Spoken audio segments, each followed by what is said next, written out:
what we can control is dominating our role and trying to make Rams football better. And that's a little bit easier to control. It's a little bit easier to build a task list than, hey, let's go win a game.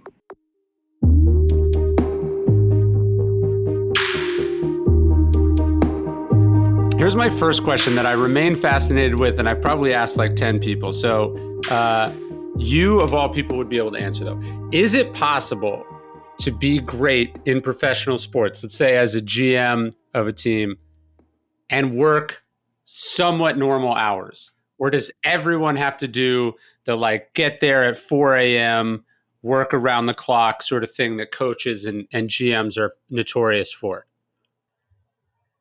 If I answered that, this is my 25th NFL training camp. Yeah. So if I answered that 25 years ago, I would say it would be different. I would say, oh, you got to be there at 4, and maybe if everybody's getting there at 4, you got to be there at 3:45.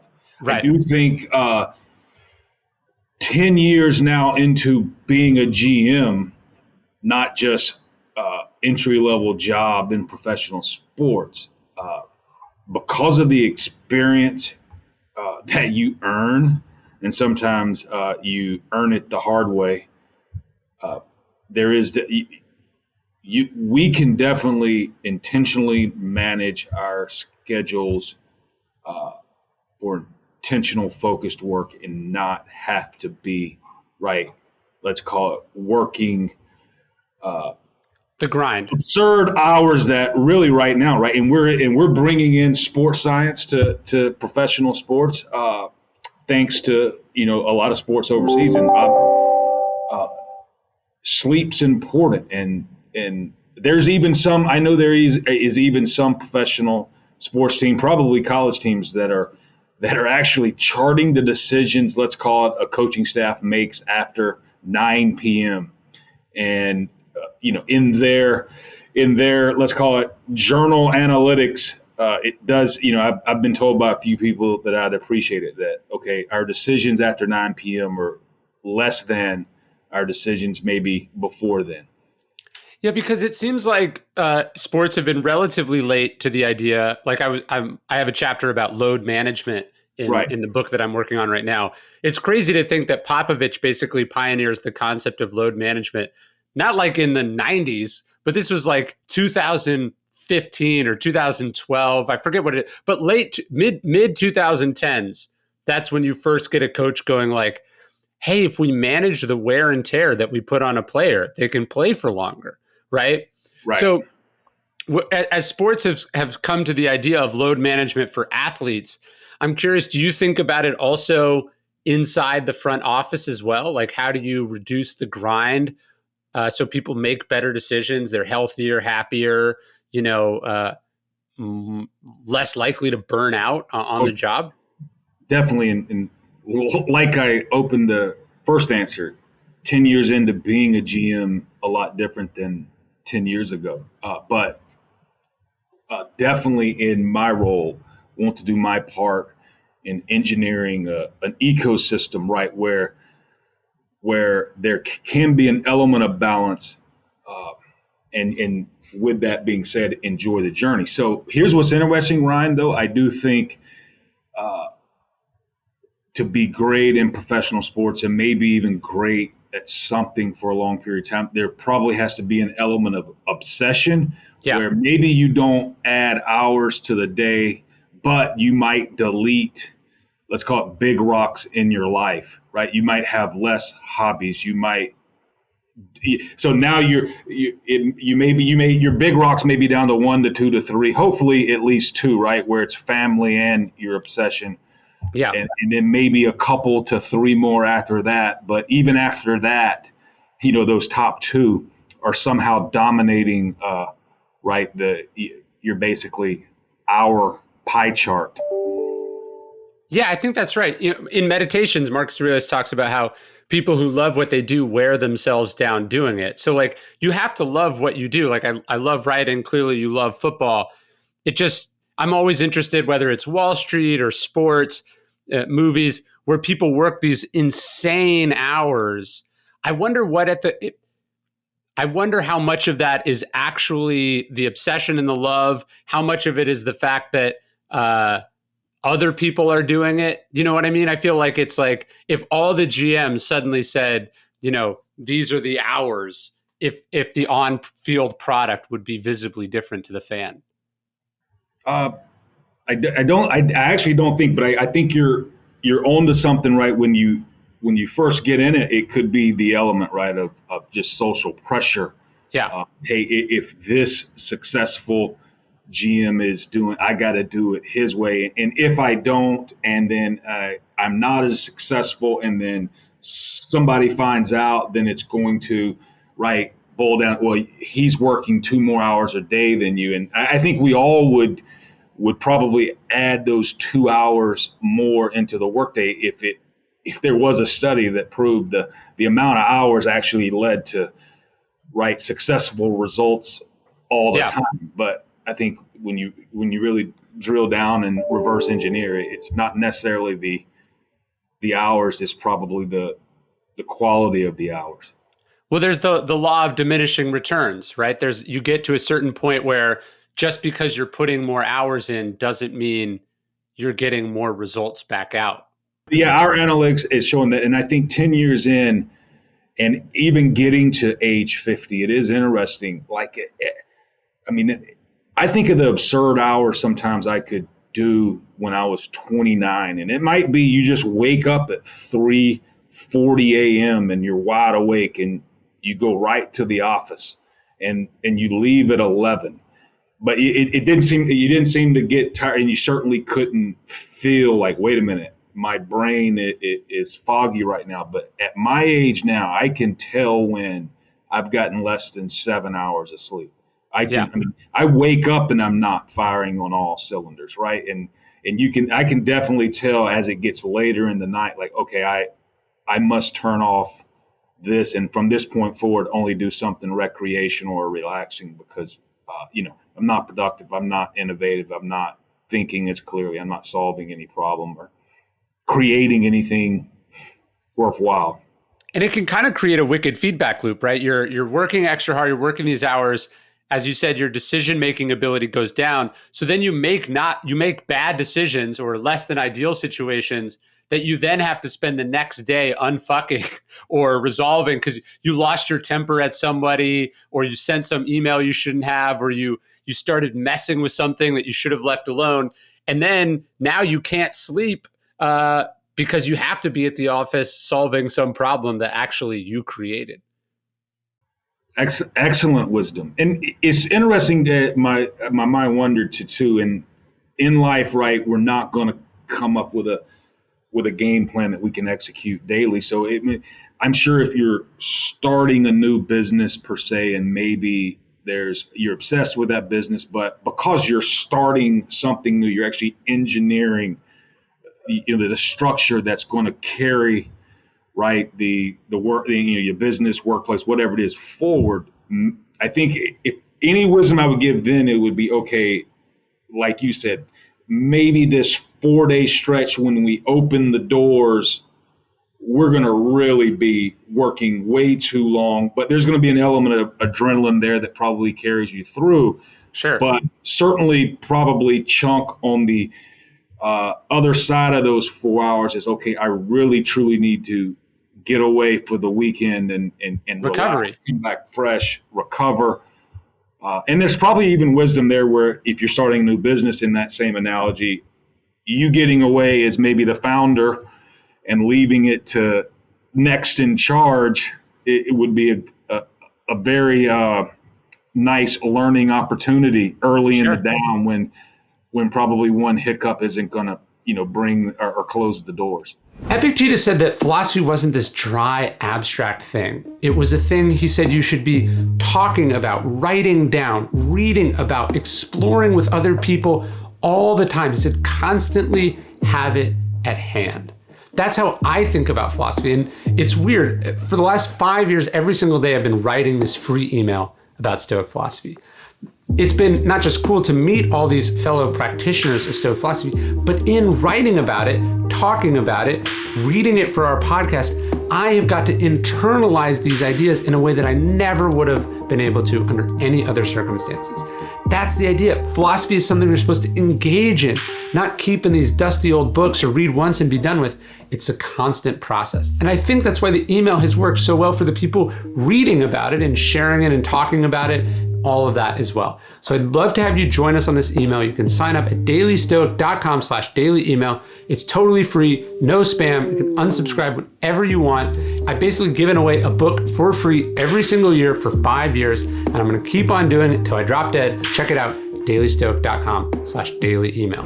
So when I came out and talked to you guys, I guess it was 2 years ago now or 3, I forget. But one of the things you had showed me that was sort of in the Rams cultural values was keep the main thing the main thing. What does that mean, and how do you guys sort of actually apply that?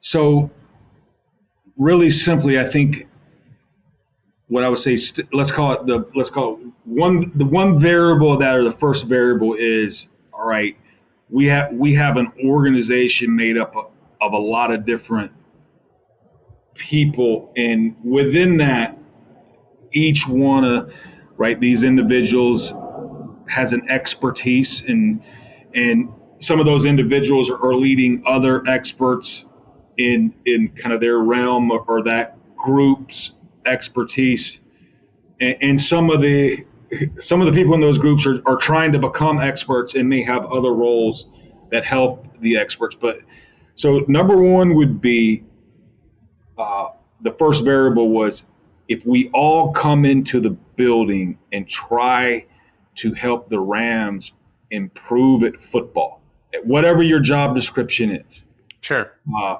spend our energy there, right? So what that leads to, what we're hoping is, some version of some compound interest, a Jim Collins flywheel effect, a snowball effect where, we just keep rolling the snow and the ball gets bigger and bigger and bigger. And it's because we're focused on that snowball, right? So that's number one. The other two is I think it can cut down on some of the people interaction, collaboration, drama, right? In terms of that I think hinders production is, okay, sure. Wait a minute, that's not the main thing, right? Whether one person likes this color and the other person likes that color. One person voted for this politician, the other. That's okay. That's not the main thing here. Let's get back to making Rams football better. So that's probably and I can go this, and you're gonna ask another question. In the entertainment business, because our product is really we're creating it for the public. Yeah. And the neat thing is what keeps let's call it entertainment rolling and professional sports rolling is maybe the drama that takes place in between the games. Sure. And there is an element, of there's going to be a lot of noise on the outside. Sure. Right? Critics, what have you, ideas, but that's not the main thing. The main thing is to create a product so that our fans can discuss it, whether they thumbs up it or thumbs down it. We have to stay focused on the main thing, and the main thing is make Rams football. Well, it's really, I think, it's not necessarily winning. That would be the result. I think what we can control is dominating our role and trying to make Rams football better. And that's a little bit easier to control. It's a little bit easier to build a task list and, hey, let's go win a game. What we're hoping, Ryan, is all of that combines, that on Sunday, when the clock, runs out and there's 0, 0, 0s on the clock, we have more points than the other team. But so is it like that the organization has the main thing of get better at football, and then does each subsequent person have their own main thing? Like the GM has a main thing, the coach has a main thing, the running back has a main thing, the janitor has a main thing, and that's sort of where the Belichick idea of just do your job comes in? do your job, be clear and concise on what that job is, right? And stealing a little bit from James Clear and some of his habit journal stuff, right? And he talks about the 80-20 rule, right? Is making sure everyone in the building, right, has those 1 to 2 to 3, 4 things that they can dominate, that they actually can manage enough time and intensely focus on that and dominate. And again, that gets back to your first question now, right? Right, everyone has a specific role. They know that role. They understand that role. That should allow them to not have to be at the office at 4 a.m. and leave at 11. And it can also help individuals determine, wait a minute, this isn't a role that truly fulfills me, so maybe I better go look somewhere else. Right. It must be weird for the GM because you have so much control, but then you also have so little control. Like, you can assemble the players, you can negotiate their contracts, you can set up incentives, but at the end of the day, like, you can't actually throw or catch the football for them, and you can't decide what plays get called. So is that a challenge too? Like, how does each person in the organization stay in their lane? That is the humbling part of sports, probably a humbling part of a lot of life, but it is maybe the more fulfilling part of sports, is right where there's a collection of humans, and we're collaborating to compete, right? We're collaborating not necessarily to be the best GM or be the best offensive line coach or be the best athletic trainer or be the best team chaplain or be the best team psychologist. We're all collectively collaborating for the Rams to be greater, and that whole Rams is greater than all of us. So I remember when I wrote Ego is the Enemy, there was this exchange between John Snyder and Pete Carroll. Someone was asking them, they said, how have you guys worked together for so long? Most GMs and coaches don't have long-term collaborative relationships. It tends to be short-term or collaborative or worse, they hate each other. And John Snyder said something like ego is the enemy, meaning that the two of them were able to collaborate because they took ego out of it. How does that relationship work, not just between you and Sean, but how does it work generally? Because I imagine there is some jockeying for power and control, but the only way you're both going to be successful is if you're able to collaborate with each other. Yes, and going back to the main thing and the main thing, keep the main thing the main thing. If your main thing as a general manager or head coach is to, right, gain more power or control within your organization, that doesn't necessarily help you on Sundays. Now, maybe the reason one of the two is trying because they actually think that, but the energy spent trying to gain that extra power or control probably somewhere along the way dilutes what they're really experts at. And then going back to that, right, both a general manager, head coach, and anyone in this building, right, we probably have different superpowers, different expertises, and there's an element, right, where you definitely have to respect and then trust that the other can do, and be useful and dominate their responsibility. So I think that is very key, and that's what really works between Sean and myself is he really wants to coach football, and I would not be any good at coaching football. And he doesn't want to do my job. Right. He might be good at my job, but he doesn't want to do it. And I think we both, right, that allowing each other to do their job, that allows us to really focus on what we're experts at. And at the end of the day, that truly helps when we do sit down to solve problems, overcome obstacles,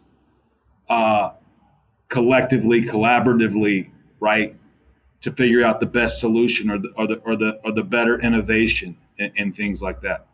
Yeah, I was fascinated. Did you watch the Last Dance documentary about the Bulls? Yes. I was fascinated. It's actually pretty common where, like, you have a GM, Jerry Krause, and then you have the coach, Phil Jackson. And the GM is like jealous of the coach, that the coach getting all the attention and the credit.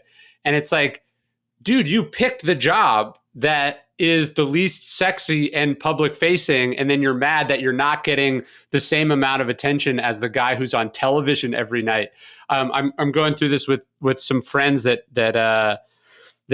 bought a business together, and it's like one of them is the public facing and the other was like the behind the scenes guy, but the behind the scenes guy is jealous that the public facing guy is public. And it's like, how did you not see this coming? So I'm always fascinated with the way ego can destroy a relationship that they went into with their eyes open, and somehow we want to have our cake and eat it too. Like, do you know what I mean?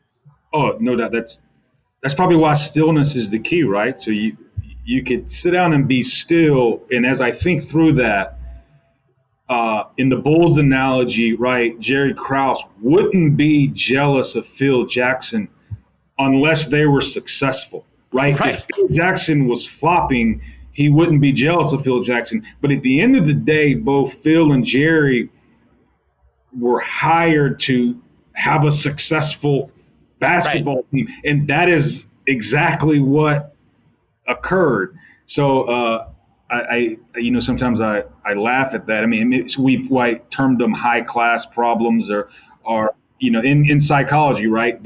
Small differences. But at the end of the day, right, a GM, right, number one, should want a really successful coach and coaching staff that is preparing a team to be successful on game days. I mean, that's now we should be celebrating that, right? That's cigar moment, maybe. That's yeah, you're resenting the person for doing exactly what they were hired to do. And deep down, you became a scout or a GM because you're not that person. Do you know what I mean? You're not the person who seeks out the limelight, who can do the thing on camera. So it's strange. It's like I know people who they'll write a book and then they'll sort of suddenly be mad that, or not mad, but they'll be envious of someone like an entrepreneur who made like lots of money. And it's like, were you under the impression that book publishing was where you would go to make the most money? Like, you picked the wrong thing. If that you can't pick a thing being very aware of the inherent trade-offs of that thing, and then once you get to the finish line, expect it to magically be different than it was promised to you at the time you started the process. Yeah, I think you mentioned it, right? That keen awareness of what you, I would say, what you signed up for, and be accountable for, right? The sum of all the things you've signed up for. And then say if you get to the end and that's not as fulfilling for whatever reason, right? In your case, right, the author now puts up his pen and paper or typewriter or computer and now goes and starts a business. I don't know if it works, but that's probably how the process should go, and there should not be a lot of griping or moaning or groaning about that. Well, it's like when we're jealous of someone, it's very rarely that we're like, oh, I would trade places with them. We want everything that we have, and we want what they have. Like Jerry Krause wasn't like, no, I'd like to be the head coach and I want someone else to be the GM. It's that, to go to your point about doing your job, it's like we want to do our job and then we want other people to do their job, but we also want credit for the way that they did their job. Yeah, I think I love psychology, and my wife will, and she does. But I mean, there's some element of homeostasis there, right? You wanted to be a successful GM, and having a successful coach and a successful team is part of that. But once that sets in and that becomes the norm, you're exactly right. Wait a minute, something else go out. I would like to be the one that does the press conference every day. But now maybe you wouldn't like to design the plan every week to beat the other opponent, but you would love to be the face. And again, it gets back into that why we simply design, the main thing. Because a lot of times, right, why does a simple slogan like that, how does it have complexity, and how is it useful to a dynamic, complex organization? And it can be in those moments when you're struggling that way as an individual, or two people are in the bit, or what have you. We can always go back to, okay, is this the main thing? No. What is the main thing? Those type slogans, if you live them and use them intentionally in stiller moments, right, can let's call it recalibrate all of us to what we signed up for, as you said. That's what I love about sports. It's been fascinating to get to see it up close, is that all these cliches that you see on the outside, though, like focus on what you control, keep the main thing, you realize that those were invented in sports to solve like very real and very common problems. Like I remember when I spoke at the Browns a couple years ago, I felt a little stupid. I was like, okay, I did a part of my talk was on focus on what you control. Part of my talk was on tuning out distractions. And I felt like this was very basic stuff. Like, is this really what I should be talking about? And then I remember that the Browns went out, they had a not good season. At the end of it, starting for last year, Baker Mayfield was like, someone asked Baker Mayfield, like, what are you going to do better this year? What do you think went wrong last year? And he was like, I really spent a lot of time distracted by things and not focusing on what was in my control. And you're like, oh yeah, that's right. That these cliches are there because the same problems, the same human tendencies just sort of pop up over and over again. And you're sort of boiling things down to their essence. So they're very simple, as you said, but there's also a lot of complexity and applicability to them. Yes, and I think that the simplicity of it allows it to be on the tip of your tongue, maybe put it on the wall. And, and the key, like you said, it's very simple, like the majority of our wisdom is, right? And you've for whatever reason, right, found a passion in past wisdom that many generations have curated and boiled down to maybe a sentence or two.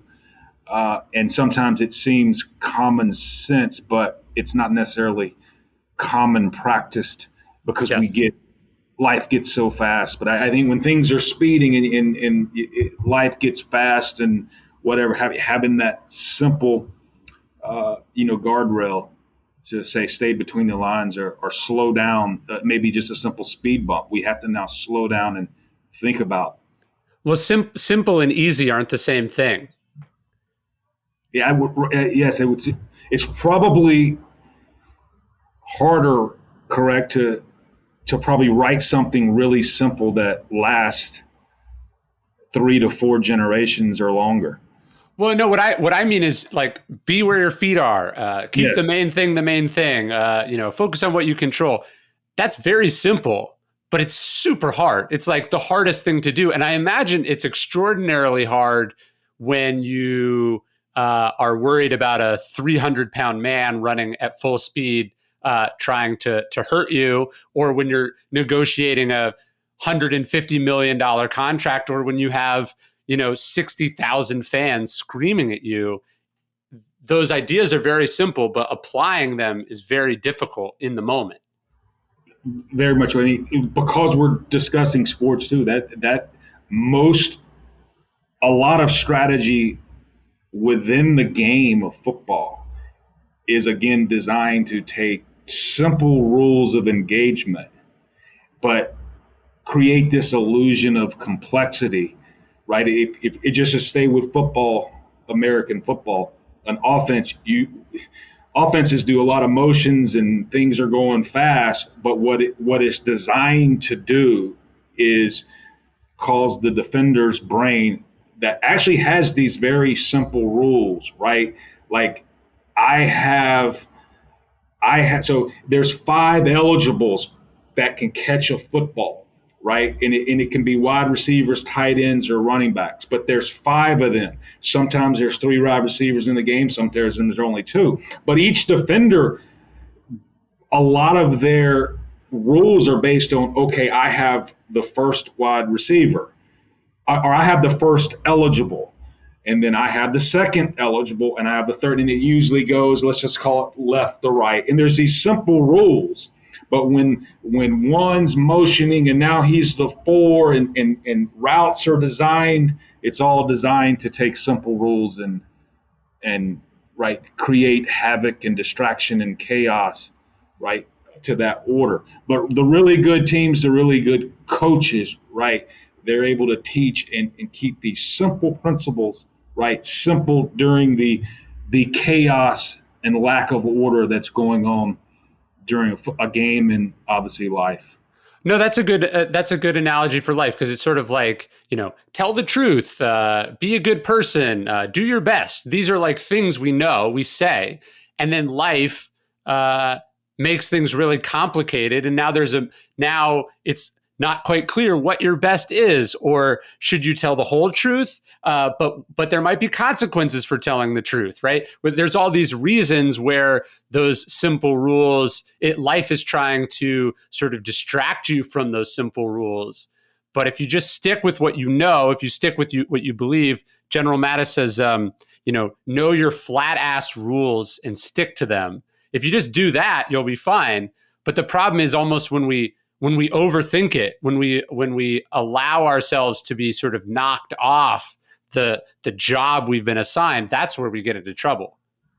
Yeah, I mean, going to General Mattis and circling back to what I just chatted about, really good coaches will talk about your panic rules, right? When there's chaos and your brain is panicking, okay, just go to your flat ass out rules. If a lot just happened, but slow down, go to you got number 3. You got the third eligible. There he is. 1, 2, 3. Maybe it all changed before, but it's simple math. Go to your flat ass panic rules. Stay with 3. It'll probably work out. But a lot of times, as you said, during the chaos and lack of order, you may even forget that you had 3, and now who is 3, and why is that 3, and can I even count the 3? Well, I like the idea of panic rules. Do you have those as a GM? Like, I've got to imagine, like, you're thinking, hey, we're going to draft this person, or we're going to make this trade, or we're going to renegotiate this contract. And then all of a sudden, somebody says something on social media. Then there's a report on ESPN. Now the fans, they think strongly about this, or you're getting, the owner is putting in their opinion. Do you have like flat ass rules or panic rules that you revert to under pressure or stress? Like, here are the basic assumptions I have as a GM. What are those, and how do you revert back to them under pressure? We definitely have panic rules, and it's interesting when us in sports get a chance to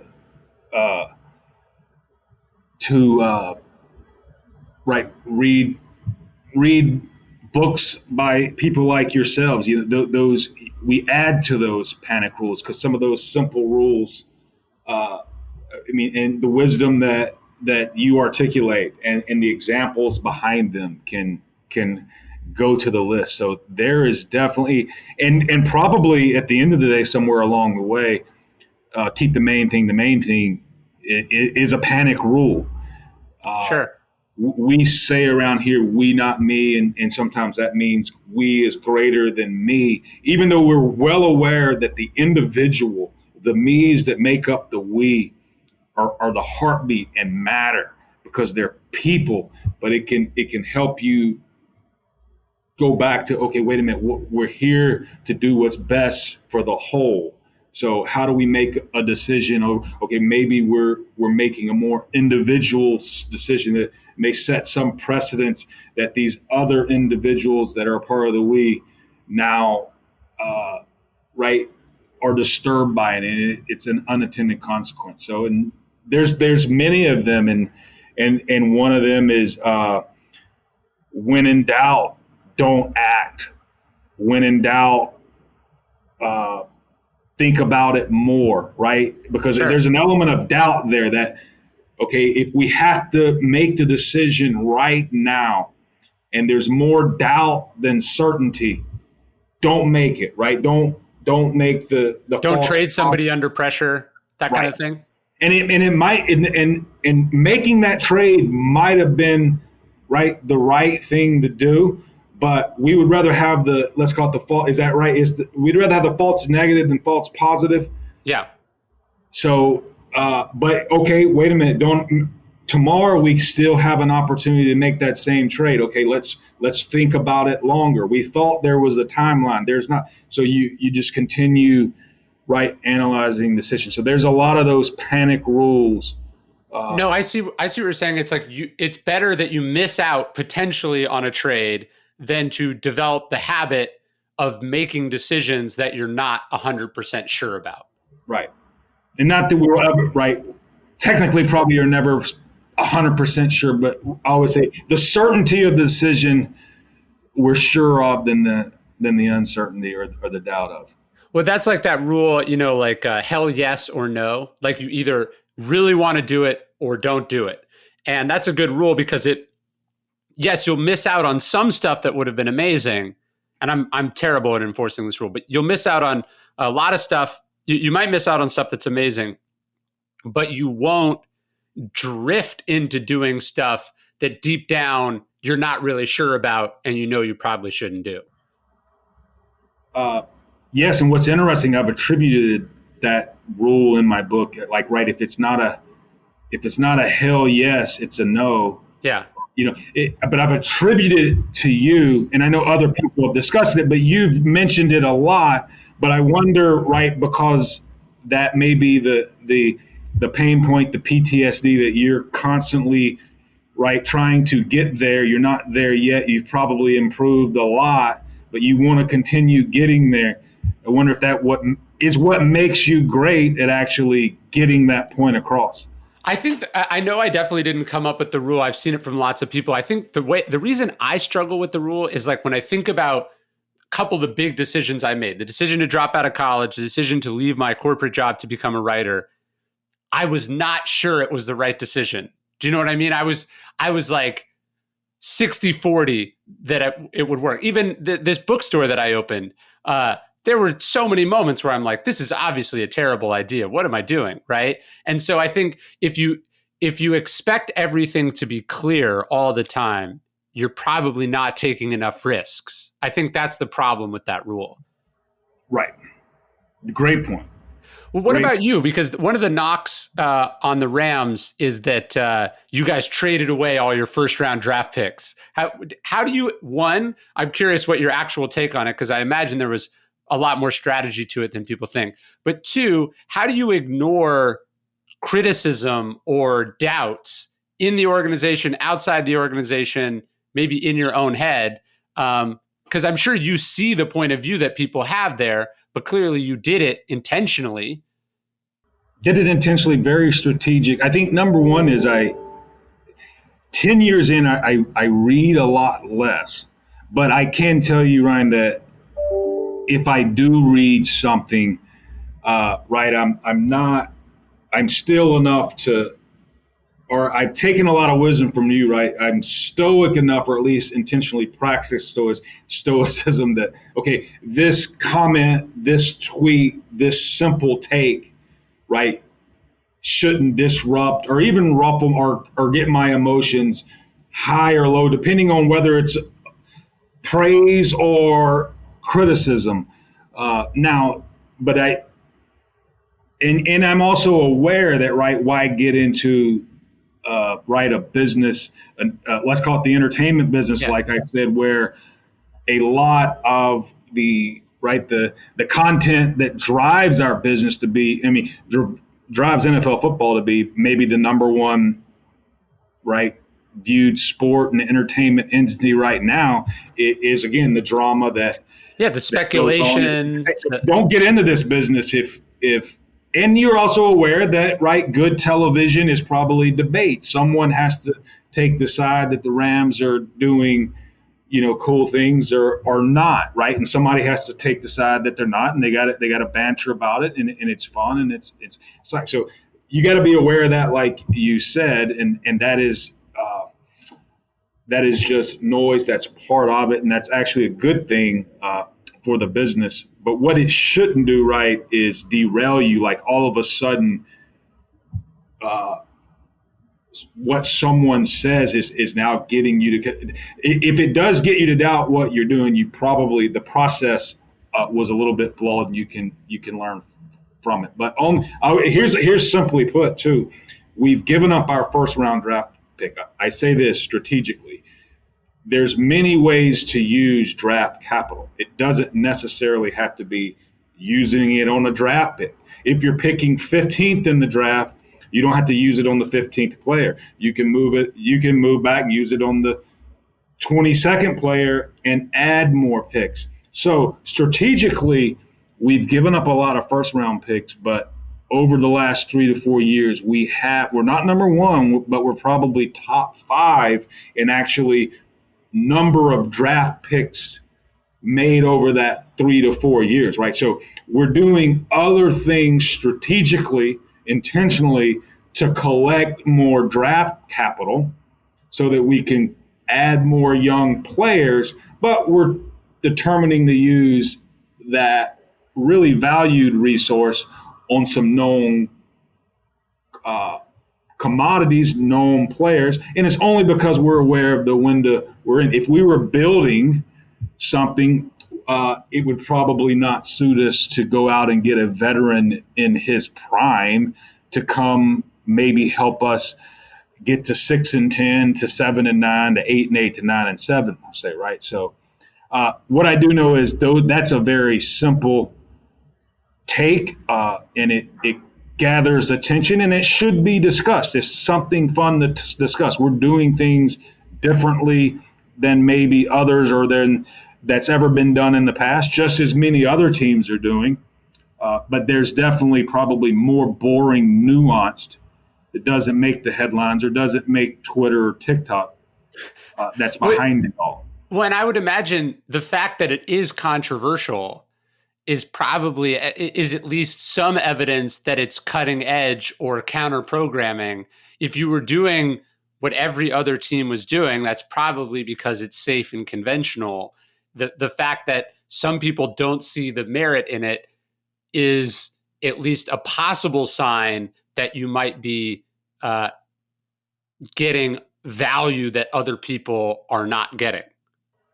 Right. And another simple rule, panic rule, maybe, right, is, and we say it a lot of times, is, hey, let's wake up sprinting and don't be scared.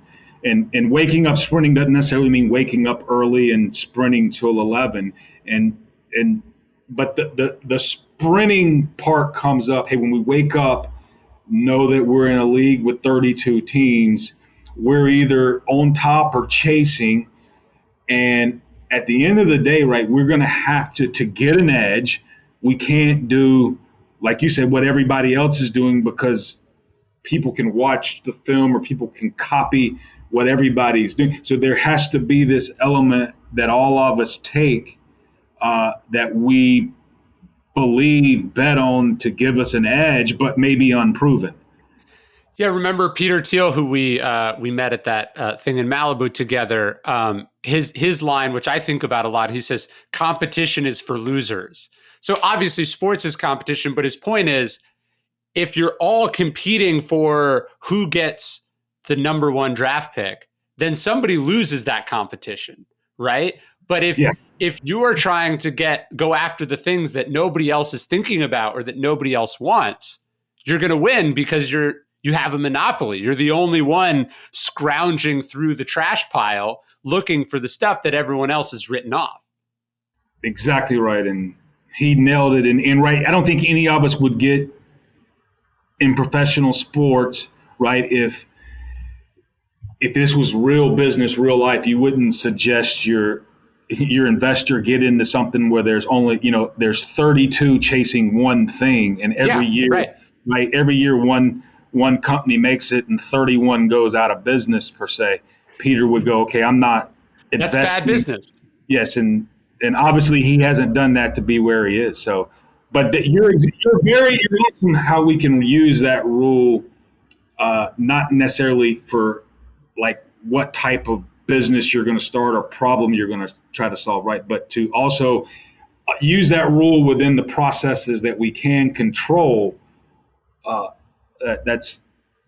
I'm writing that one down when we leave. Well, I was talking to an NBA coach day before yesterday. We were talking about how basketball is now, a 3-point game, and that everyone is focusing on these sort of super teams, right? And that's where it's been.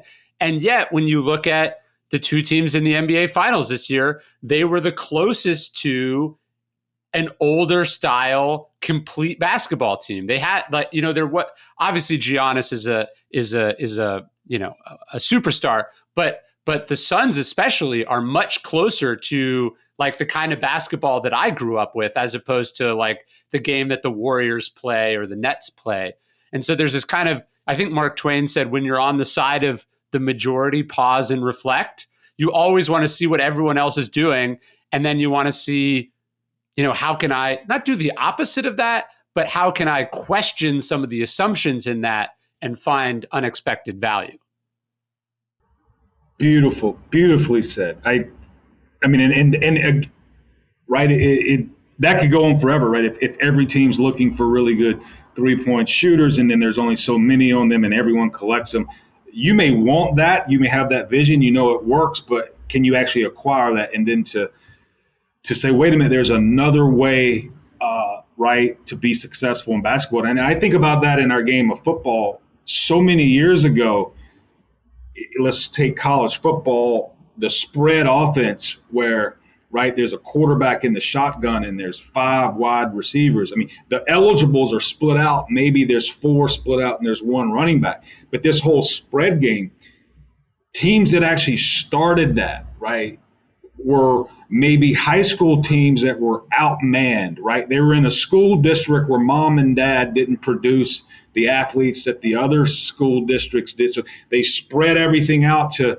be different, to, wait a minute, we got to play this team and we've never seen this before and we're bigger and stronger and they're faster. And then everybody has gone to that. So what's interesting in college football in the Pac-12, I think is Stanford, who, because of Stanford's, right, because it's very, very, very, very, very hard to get into Stanford, right? Their recruiting base is a lot.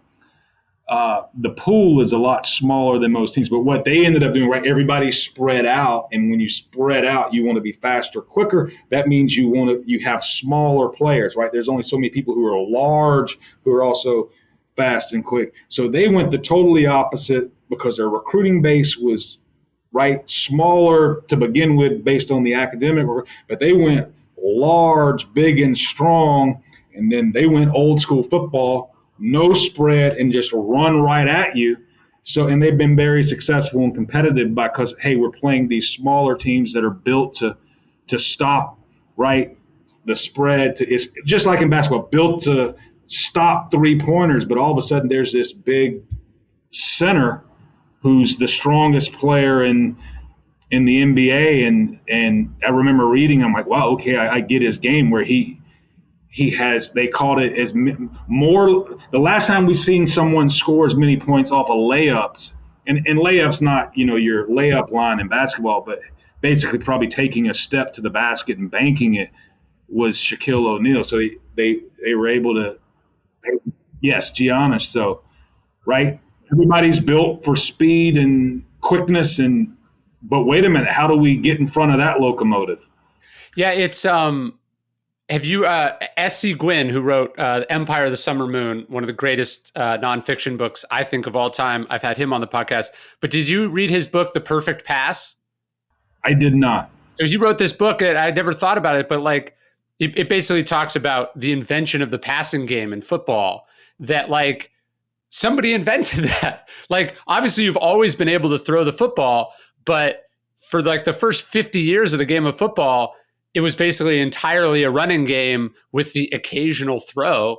And, a couple coaches, understanding that that's what programming in football was, designed counter programming to it. And that's where we get the modern football game. And that, yeah, you always want to look for the unexploited opportunities, as opposed to bashing yourself against the very well established defenses in an industry, in a game, Even when you're like arguing with someone, we think like, I just got to bombard this person with facts. I'm going to like overwhelm them and dominate them. And it's like, have you ever changed your mind when someone has done that to you? No, you got to go around.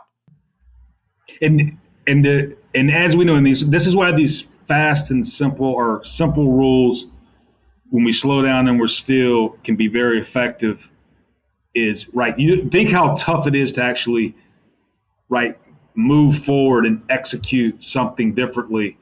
And even if it was strategic with the Bucks, right, how close it might have been to being perceived as crazy, a failed experiment where they were the 1 seed for 2 years in a row but didn't advance. They were down 2 games to none twice this year. If they would have lost that Nets series, sure, down to, they might have even fired the coach and the experiment ended, and what have so to stay pat, to go that direction, as we all know in real time, right? There's definitely obstacles, there's definitely headways that you got to persevere through, and probably should read Angela Duckworth's book Grit if you're gonna take on that challenge, because there's definitely going to be headwinds and hopefully just hills to climb and not necessarily mountains.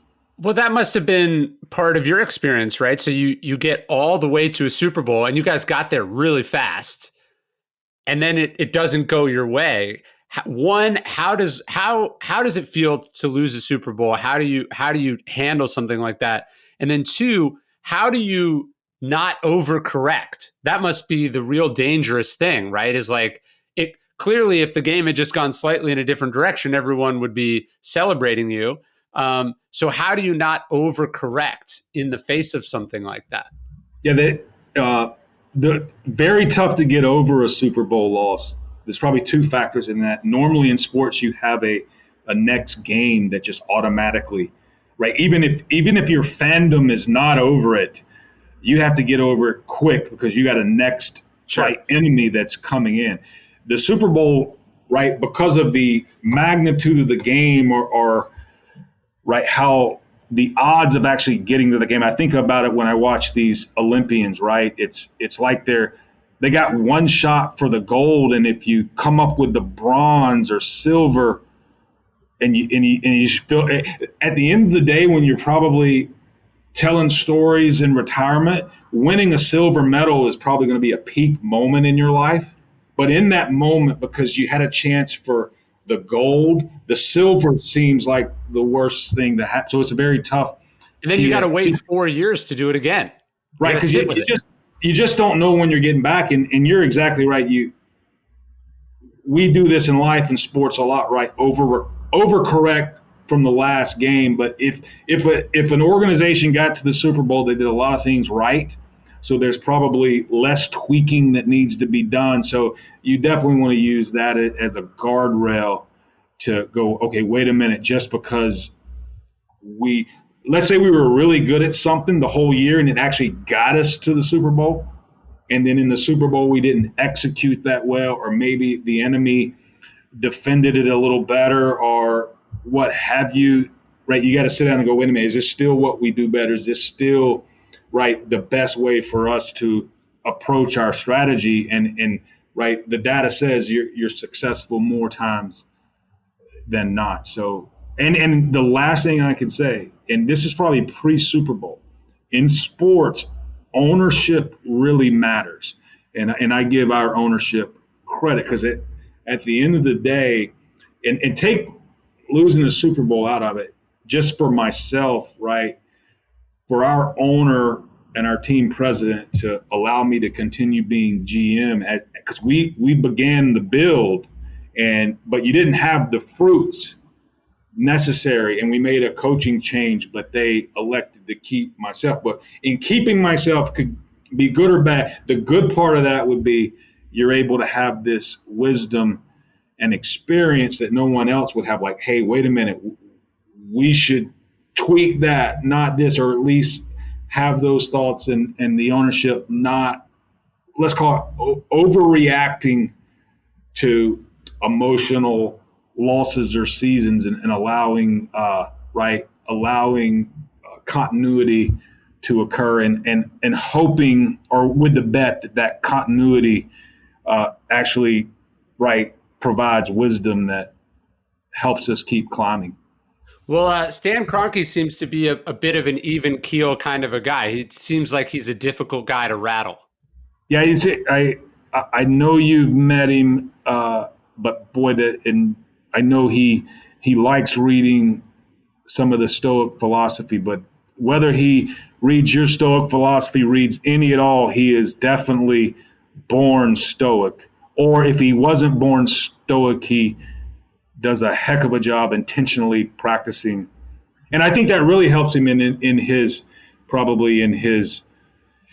you want to call it, in his top expertise, which is buying, selling real estate, right? I think you definitely to buy and hold takes a lot of discipline, right? There's no doubt, and to know when to buy and what for, and not necessarily buy right when you see it, all of those things. So it's interesting if some of those, right, whether it's learned, socialized, genetic, a lot of all of that mixed in there together, actually he picked the right obsession to be obsessed with.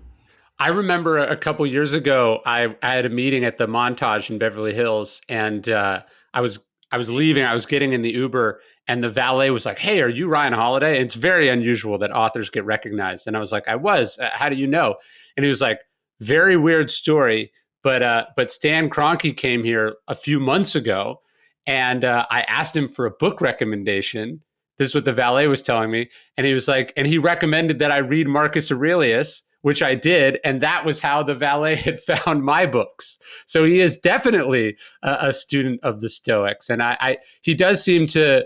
Yeah, I imagine you spend all this time, all this money, your team gets to the very highest point, and then you don't quite get it there.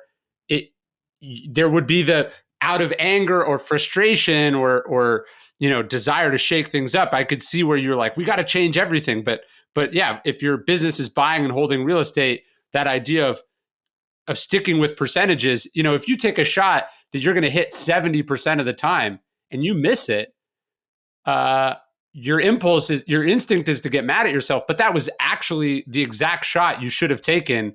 It is, and that you have to understand that 3 out of 10 times it's not going to go your way. That's hard for the mind and the body and the heart to sit with when it doesn't go your way. Yeah, I think that's using sports in the simplicity sometimes, right? The John Wooden one play at a time that Nick Saban has taken, right? That's part of that, right? You can control, and you actually have a chance, right, if you take things one play at a time to be successful that one play. But again, like you said, success is, right, 7 made in 3. So that even if you miss those 3, right, back to back, and maybe your next 3 back to back, a part of the next 10, right? As long as the process is there, and right, what the bigger data is saying, that okay, continue taking that, and we're going to eventually, all of a sudden, you're going to make maybe 14 in a row because you've now missed 6, and all of a sudden you're on a run. And I think the math can tell you that. I think really good coaches can present that to their players in a very emotional state to go, okay, we've missed 6 straight, but we're about to hit 14. The math says it, and we're going to go on a run, and their lead's going to dissipate, and it's going to get back to normal, and then we got to go do what we got to do. But the really, really, really good coaches can take, right, that complexity, boil it down into something simple and actually believable in a moment when there's a lot of doubt, right, in the room. Well, I think about that Sean Payton onside kick in the Super Bowl. Statistically, actually a decent decision. And in fact, coaches should do more onside kicks and go for it more often on 4th down than they do.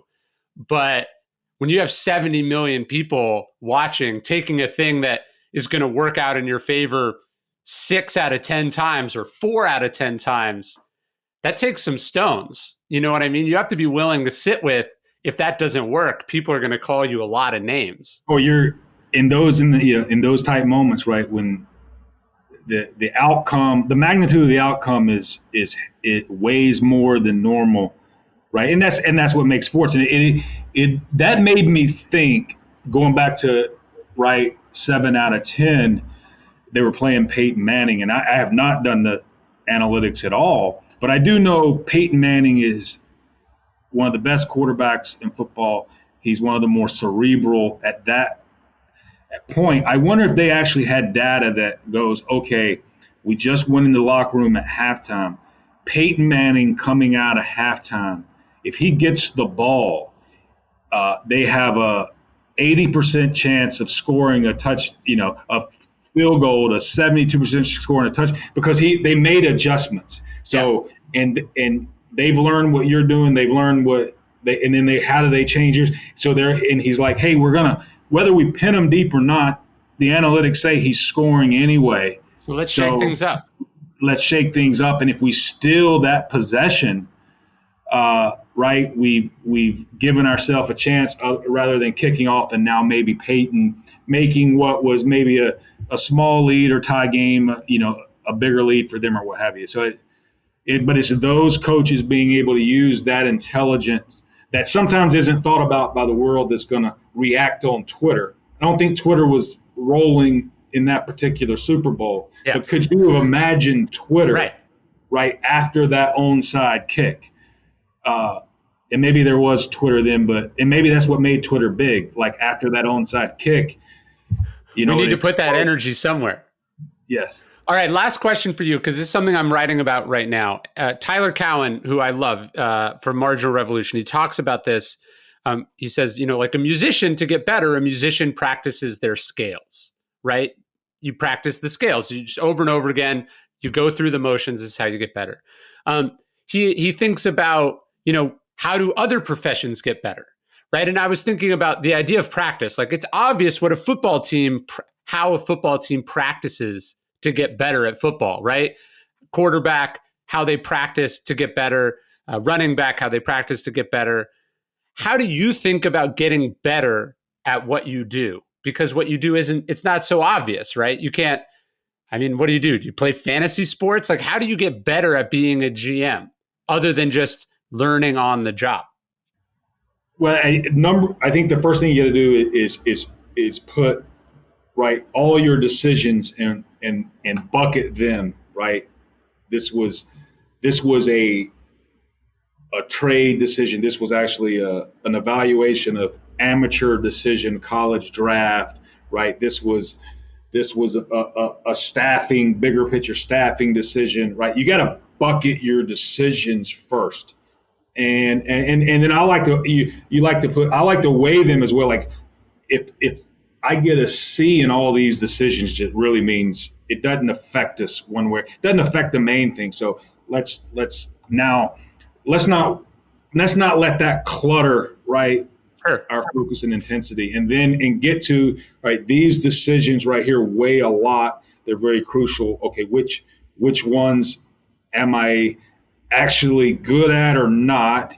And if I'm not good, can I actually get good at them? And if the answer is no, well, let's consult that. Let's hire somebody who is good at that. And now I can really focus on, and I've narrowed it down on to the things similar to the musician, right? I've narrowed it down on, let's call it playing the piano, right? Okay, I know what I can actually get better at. I'm not now going to practice piano and drums and saxophone. Sure. Right? Maybe I'll pick two of those. And as a GM, you got to be a little bit broader. But again, if I'm not good at the saxophone, we're going to hire a saxophone player. I'm going to focus on drums and piano. And then at that point, really, all you can do is there's an element of somehow, right, assessing, right, the results and determining, and you get into it, and a lot of times it's meeting with smarter people. Sometimes a result doesn't mean you had a bad process. It was just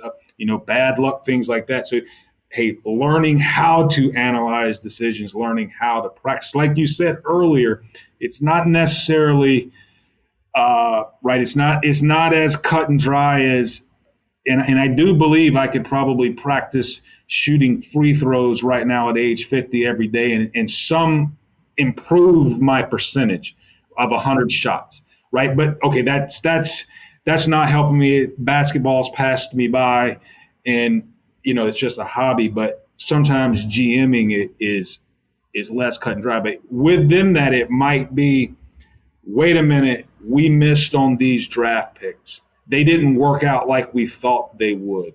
Okay, now let's try to bucket the why. And it might be, holy cow, we're missing on maybe doing some type of intangible assessment, right? Or maybe we're valuing a certain physical trait more than it should. And so there's a flaw in your data or your assumptions, and you want to analyze that. But again, I think you gotta build these buckets and really narrow it down, because that musician that's a drummer, right? Even he doesn't go out and say, I'm going to practice the entire song when he practice or she practices, right? He or she's going to practice some, right, specific something that it takes to play drums. It's not going to be, okay, I'm going to just practice the entire song. It might be this particular note at this particular transition I struggle with no matter the song, and I'm really going to work on it, things like that. So I think we have to do that, and stillness is the key. I remember I was reading about Pete Carroll. He was saying one year he made the coaches watch film of themselves on the sideline. Like they had to break down film of their coaching, and how deeply uncomfortable that was for everyone, because they were so used to dissecting every tiny movement or mistake of the players. And then all of a sudden that scrutiny was applied to themselves. And it was very unpleasant and surprising. But that's kind of what we have to do is you have to put yourself up for review if you want to get better. Yeah, it's interesting. Because I know what I'm really accountable for as a GM, like I really want to self-assess. I really want good critics, constructive critics, because it's accountable and means something. But it's interesting, similar to it just made me think on the coaching part, which is a brilliant idea. But like I hate listening to myself. So I would never listen to this podcast. So I don't know whether I'm good or bad, but it would just. But my wife always tells me, okay, if you wanted to get better at being a better podcast guest, you need to listen to yourself, no matter how, and I would hear myself mumbling or rambling and going, holy cow, I've talked too long and Ryan's giving me every bit of body language to shut up. This is a podcast. I don't want anybody to cut this off, right? And I still didn't listen to your body. But when I saw it at my hitting replay, I would go, ooh, it would make me feel so that would probably become a better podcast guest. No, I'm the same way. Actually, like when I spoke at the NFL owners meeting where you were there, that's pressure. That's pressure. No, I asked them for the recording of it, and I was like, I'm going to watch this and see what I could do better. And of course, I couldn't. It's too uncomfortable. But I do find you can go you can just ask people who you trust. You can be like, look, what is. I always try to go give me some feedback, but no positive feedback. Tell me what's not working. When I give someone a draft of my book for notes, I say, what's the worst part of this? What do you hate? What do I need to get rid of? I try to get that feedback by asking for hard advice. I can't imagine if I were charged to do a TED Talk. I would probably spend 2 years. I would probably go back to waking up at 4 a.m. and going to bed at 11 a.m. just to practice on. But I'm not sure that would make you better. I think then you'd be all exhausted and burnt out and you'd be in your own head about it. So that shows you how hard it is to live the simple panic rules. Exactly. We revert back to what we knew, but what we knew wasn't necessarily wise. Last question. What are you reading? You're a big reader. Are you reading anything good you'd recommend? I remember when I visited you at training camp, you had a big stack of the books you were reading. The one I finished this summer, Annie Duke, Angela Duckworth had recommended Super Forecasters. Yep. Right. And that whole pen group, brilliant people that's in the decision making and psychology of decision making. But I had never read it. It's a little bit older book, but there's an element of what we do, of course, in it's especially in player personnel, right, decisions where you have these large staffs and right, we have these independent opinions and trying to, right. Have you read Fooled by Randomness? I have not. I have like heard, that. But what I end up doing, Ron, like I'm the opposite of some people. I end up reading a book, and then I really want to now study it and make sure every now and then I'll read something just to go, okay, I need to get away, and I read, it's interesting. I had to tell my brain, this is a book that I'm not taking notes. This is a book I'm just going to digest, right, and enjoy, and it's going to take me away. And then I'm sure I'm going to remember a nugget here or there. And then there's some books that I go, okay, someone recommended this one, just like the one you just did, and go, okay, I need to read that one, I need to study it, and now review it, and then review it again. So my wife, Kara, can like read. Yeah, she just gives you notes of everything, right? Yeah, she reads 4 or 5 books a week if she gets into it, and she can give me the cliff notes and then passes. But she passes books to me, mine stack up, and it would take me a lifetime to read. It took me 2 summers. I just finished this summer reading for the first time, because I didn't read it young, Atlas Shrugged. Yeah. So I mean, you're 1,000-something pages into a pretty. What did you think? You know what? Boy, this is a controversial, right? You know what? I thought Ayn Rand. I thought she was brilliant. It was very interesting sociology, being from Russia to now probably United States, and some of those, whether you are all in on her ideology or not. What was interesting is I thought she was brilliant into getting her ideology across. And like all ideologies, I'm never going to fall on the sword for all of it, right? But what I try to do in books like that are deep and meaningful is, okay, if I were all in, these are the positives. If I were all against, these are the negatives. Kind of look at those and see in reality, right, which ones blended together, are working or not working. So like everything, right, there's probably some thumbs up parts in it, and there's maybe some thumbs down parts. Like, I don't know if that could really work, but. No, it's what I think about Atlas Shrugged is it's very interesting, and it's impressive that she was able to make it interesting. But it's also I read it when I was 19 or 20, and I think a lot of young men read it at that age, and it feels good. And then as you get older, I think you go, this is kind of childish. Like, you're like, oh, you don't appreciate me and my talents. You don't love me for all my contributions to society. So I'm going to take my ball and I'm going to go to my gulch, in the middle of wherever. And there, only around my fellow brilliant people, will I be appreciated. My thing is, like, what would the world look like if people did that? It would be horrible. So that my ultimate takeaway on Atlas Shrugged is that it's immature. Does that make sense? Yes, definitely. I mean, we could talk all day on that, right? But going back to the technique of the book, I started it when the quarantine kind of hit, and I'm like, there's no better time to read, if I'm going to read Atlas Shrugged, than maybe now. Yeah. So I started it last summer. I'm a slow reader, and this is dense.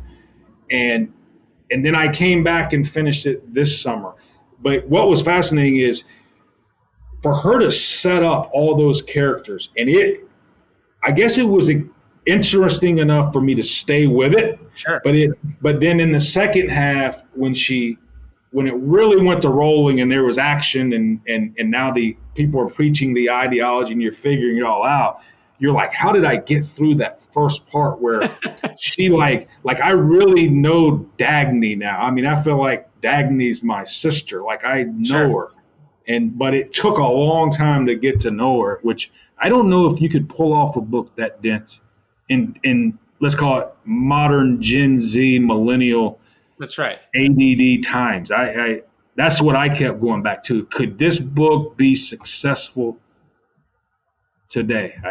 No, it's you're an author. You could tell me. It's extraordinarily difficult. And you think the book is basically like a series of like 20-page speeches. It's like character, 20-page speech, 20-page speech, 20. And you're like, when you finish it, you're like, this shouldn't have worked, but somehow it did. So artistically, it's a feat of genius. Philosophically, it's sort of like the joke about Ayn Rand is that her thing is about the virtue of selfishness, right? And I think it was Christopher Hitchens who said, do you really find that people have trouble with that?